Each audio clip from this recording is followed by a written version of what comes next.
My grandkids couldn't tell the difference between these gluten-free Oreos and the regular ones. They kept their hands in the jar, so I knew they couldn't tell the difference.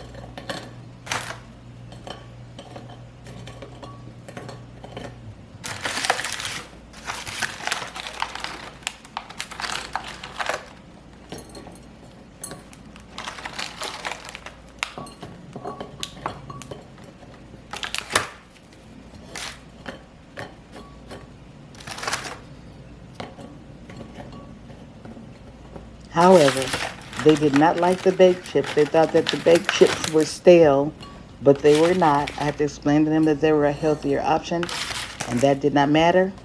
They did not like it, and I did not tell them that the Oreos were gluten free.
Okay, I got some of their chips in a cookie jar, but I use this cookie jar for so many other things. But I have their chips in there, and then I have their Oreos in this right here, you guys. They love Oreos. I hate them. And this is the other cookie jar with chips. And then here's my stuff. Yep, my stuff. Stocked up on snacks and stuff, you guys. I got the avocados, the apples, the bananas, cookies, baked chips, and down in this bowl right here, got some Reese's peanut butter cups. So, yeah, something for everybody.